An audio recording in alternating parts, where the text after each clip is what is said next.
माता जागरण कथा। एक राजा था जिसका नाम दक्ष था। वह मां भगवती का बहुत बड़ा पुजारी था। वह रात दिन मां दुर्गा की पूजा करता था। मां ने उन्हें राजपाट, धन दौलत, ऐशो आराम के सभी साधन दिए थे। बस कमी थी, उनके घर में कोई संतान नहीं थी।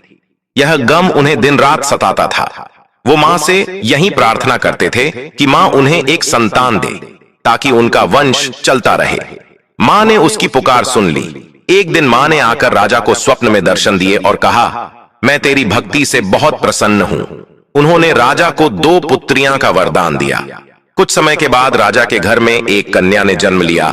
राजा ने अपने राज दरबारियों को बुलाया, पंडियों और ज्योतिषों को बुलाया और बच्ची की जन्म कुंडली तैयार करने का हुक्म दिया। पंडितों और ज्योतिषियों ने उस बच्ची की जन्म कुंडली तैयार की और कहा, हे राजन, ये कन्या तो साक्षात देवी है। ये कन्या जहां भी कदम रखेगी वहां खुशियां ही खुशियां होंगी। ये कन्या भी भगवती की पुजारिन होगी। उस कन्या का नाम तारा रखा गया। थोड़े समय बाद राजा के घर वरदान के अनुसार एक और कन्या ने जन्म लिया। मंगलवार का दिन था।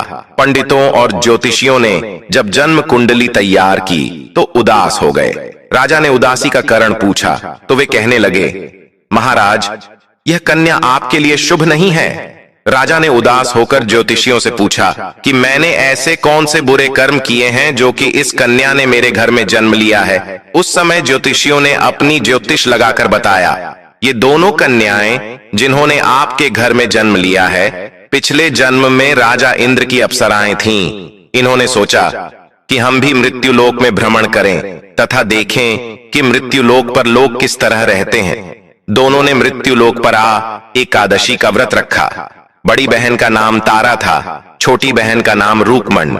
बड़ी बहन तारा ने अपनी छोटी बहन से कहा कि रूकमण, आज एकादशी का व्रत है, हम लोगों ने आज भोजन नहीं खाना, तू बाजार जाकर फल ले आ। रूकमण बाजार फल लेने के लिए गई। वहां उसने मछली के पकोड़े बनते देखे। उसने अपने पैसों के तो पकोड़े खा लिए तथा तारा के लिए फल लेकर वापस आ गई। फल उसने तारा को दे दिए। तारा ने पूछा कि तू अपने लिए फल क्यों नहीं लाई? तो रूकमण ने बताया कि उसने मछली के पकौड़े खा लिए हैं।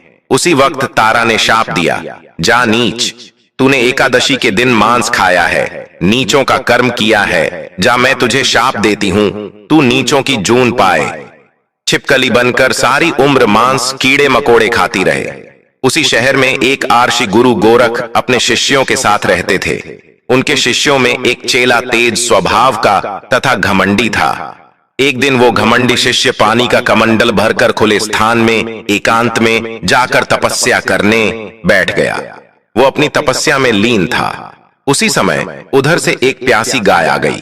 उस आर्षि के पास पड़े कमंडल में पानी पीने के लिए उसने मुंह डाला और सारा पानी पी गई। जब गाय ने मुंह बाहर निकाला तो खाली कमंडल की आवाज सुनकर उस आर्षि की समाधि टूट गई। उसने देखा कि गाय ने सारा पानी पी लिया था। आर्षि ने गुस्से में उस गाय को बहुत बुरी तरह चिमटे से मारा। वह गाय लहूलुहान हो गई। यह खबर गुरु गोरख को मिली। उन्होंने जब गाय की हालत देखी तो उस ऋषि को बहुत बुरा भला कहा और उसी वक्त आश्रम से निकाल दिया। गुरु गोरख ने गाय माता पर किए गए पाप से छुटकारा पाने के लिए कुछ समय बाद एक यज्ञ रचाया। इस यज्ञ का पता उस शिष्य को भी चल गया जिसने गाय को मारा था। उसने सोचा कि वह अपने अपमान का बदला जरूर लेगा। यज्ञ शुरू हो गया। उस चेले ने एक पक्षी का रूप धारण किया और चोंच में सर्प लेकर भंडारे में फेंक दिया, जिसका किसी को पता न चला। एक छिपकली जो पिछले जन्म में तारा देवी की छोटी बहन थी तथा बहन के शाप को स्वीकार कर छिपकली बनी थी, सर्प का भंडारे में गिरना देख रही थी। उसे त्याग व परोपकार की शिक्षा अब तक याद थी। वह भंडारा होने तक घर की दीवार पर समय की प्रतीक्षा करती रही। कई लोगों के प्राण बचाने हेतु उसने अपने प्राण न्योछावर कर लेने का मन ही मन निश्चय किया। अब खीर भंडारे में दी जाने वाली थी। बांटने वालों की आंखों के सामने वह छिपकली दीवार से कूदकर कढ़ाई में जा गिरी। नादान लोग छिपकली को बुरा भला कहते हुए खीर की कढ़ाई को खाली करने लगे। उन्होंने उसमें मरे हुए सांप को देखा। तब सबको मालूम हुआ कि छिपकली ने अपने प्राण देकर उन सबके प्राणों की रक्षा की है। उपस्थित सभी सज्जनों और देवताओं ने उस छिपकली के लिए प्रार्थना की, उसे सब योनियों में उत्तम मनुष्य जन्म प्राप्त हो। तथा अंत में वह मोक्ष को प्राप्त करे। तीसरे जन्म में वह छिपकली राजा दक्ष के घर कन्या जन्मी। दूसरी बहन तारा देवी ने फिर मनुष्य जन्म लेकर तारामती नाम से अयोध्या के प्रतापी राजा हरिश्चंद्र के साथ विवाह किया। राजा दक्ष ने ज्योतिषियों से कन्या की कुंडली बनवाई। ज्योतिषियों ने राजा को बताया कि कन्या आपके लिए हानिकारक सिद्ध होगी, शकुन ठीक नहीं है, आप इसे मरवा दीजिए। राजा बोले, लड़की को मारने का पाप बहुत बड़ा है, मैं उस पाप का भार नहीं बन सकता। तब ज्योतिषियों ने विचार करके राय दी, हे राजन, आप एक लकड़ी के संदूक के ऊपर सोना चांदी आदि जड़वा दें, फिर उस संदूक के भीतर लड़की को बंद करके नदी में प्रवाहित कर दीजिए। सोने चांदी से जड़ा हुआ संदूक अवश्य ही कोई लालच से निकाल लेगा और किसी प्रकार का पाप न लगेगा। ऐसा ही किया गया और नदी में बहता हुआ संदूक काशी के समीप एक भंगी को दिखाई दिया और उसने संदूक को नदी से बाहर निकाल लाया। उसने जब संदूक खोला तो सोने चांदी के अतिरिक्त अत्यंत रूपवान कन्या दिखाई दी।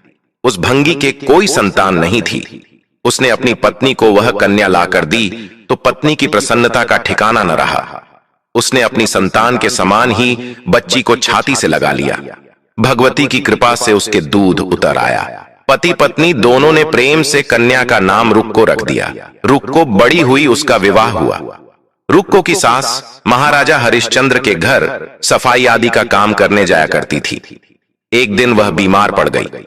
रुक्को महाराजा हरिश्चंद्र के घर काम करने के लिए पहुंच गई। महाराज की पत्नी तारामती ने जब रुक्को को देखा तो वह अपने पूर्व जन्म के पुण्य से उसे पहचान गई। तारामती ने रुक्को से कहा, हे बहन, तुम मेरे यहां निकट आकर बैठो। महारानी की बात सुनकर रुक्को बोली, रानी जी, मैं नीच जाति की भंगिन हूं, भला मैं आपके पास कैसे बैठ सकती हूं। तब तारामती ने कहा, बहन, पूर्व जन्म में तुम मेरी सगी बहन थी। एकादशी का व्रत खंडित करने के कारण तुम्हें छिपकली की योनि में जाना पड़ा। जो होना था सो हो चुका। अब तुम अपने इस जन्म को सुधारने का उपाय करो तथा भगवती वैष्णो माता की सेवा करके अपना जन्म सफल बनाओ। यह सुनकर रुक्को को बड़ी प्रसन्नता हुई और उसने उपाय पूछा। रानी ने बताया कि वैष्णो माता सब मनोरथों को पूरा करने वाली हैं। जो लोग श्रद्धा पूर्वक माता का पूजन व जागरण करते हैं, उनकी सब मनोकामना पूर्ण होती है। रुक्को ने प्रसन्न होकर माता की मनौती करते हुए कहा, हे माता, यदि आपकी कृपा से मुझे एक पुत्र प्राप्त हो गया तो मैं भी आपका पूजन व जागरण करवाऊंगी। माता ने प्रार्थना को स्वीकार कर लिया। फल स्वरूप 10वें महीने उसके गर्भ से एक अत्यंत सुंदर बालक ने जन्म लिया। परंतु दुर्भाग्यवश रुक्को को माता का पूजन जागरण कराने का ध्यान न रहा। जब वह बालक 5 वर्ष का हुआ तो एक दिन उसे माता निकल आई। रुक्को दुखी होकर अपने पूर्व जन्म की बहन तारामती के पास आई और बच्चे की बीमारी के बारे सुनाया। तब तारामती ने कहा, तू जरा ध्यान करके देख कि तुझसे माता के पूजन में कोई भूल तो नहीं हुई।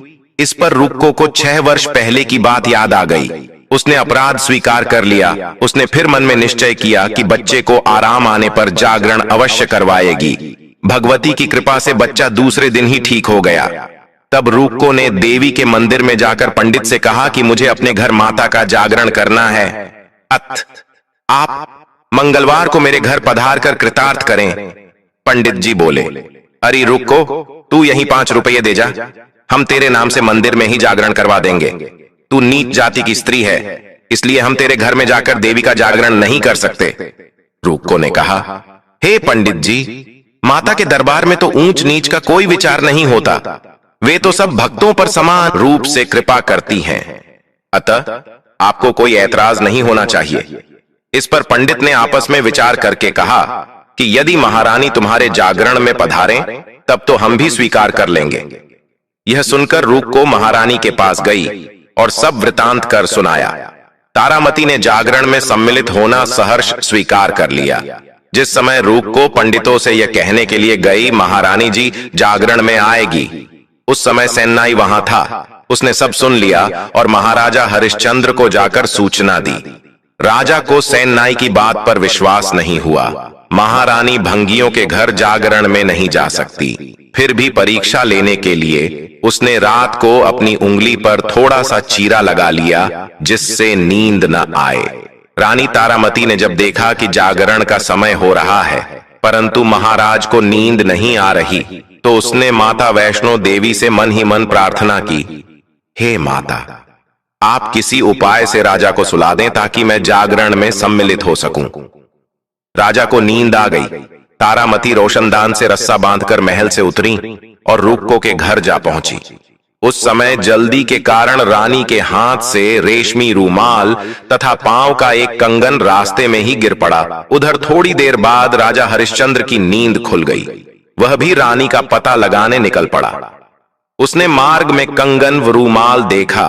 राजा ने दोनों चीजें रास्ते से उठाकर अपने पास रख ली और जहां जागरण हो रहा था वहां जा पहुंचा। वह एक कोने में चुपचाप बैठकर दृश्य देखने लगा। जब जागरण समाप्त हुआ तो सबने माता की अरदास की। उसके बाद प्रसाद बांटा गया। रानी तारामती को जब प्रसाद मिला तो उसने झोली में रख लिया। ये देख लोगों ने पूछा, आपने प्रसाद क्यों नहीं खाया? यदि आप न खाएंगी तो कोई भी प्रसाद नहीं खाएगा। रानी बोली, तुमने प्रसाद दिया वह मैंने महाराज के लिए रख लिया। अब मुझे मेरा प्रसाद दें। अब की बार प्रसाद ले तारा ने खा लिया। इसके बाद सब भक्तों ने मां का प्रसाद खाया। इस प्रकार जागरण समाप्त करके प्रसाद खाने के पश्चात रानी तारामती महल की तरफ चली। तब राजा ने आगे बढ़कर रास्ता रोक लिया और कहा, तूने नीचों के घर का प्रसाद खा, अपना धर्म भ्रष्ट कर लिया। अब मैं तुझे अपने घर कैसे रखूं? तूने तो कुल की मर्यादा व प्रतिष्ठा का भी ध्यान नहीं रखा। जो प्रसाद तू अपनी झोली में मेरे लिए लाई है उसे खिला, मुझे भी तू अपवित्र करना चाहती है। ऐसा कहते हुए जब राजा ने झोली की ओर देखा तो भगवती की कृपा से प्रसाद के स्थान पर उसमें चंपा, गुलाब, गेंदे के फूल, कच्चे चावल और सुपारियां दिखाई दी। यह चमत्कार देख राजा आश्चर्यचकित रह गया। राजा हरिश्चंद्र रानी तारा को साथ ले महल लौट आए। वहीं रानी ने ज्वाला मैया की शक्ति से बिना माचिस या चकमक पत्थर की सहायता के राजा को अग्नि प्रज्वलित करके दिखाई, जिसे देखकर राजा का आश्चर्य और बढ़ गया। रानी बोली, प्रत्यक्ष दर्शन पाने के लिए बहुत बड़ा त्याग होना चाहिए।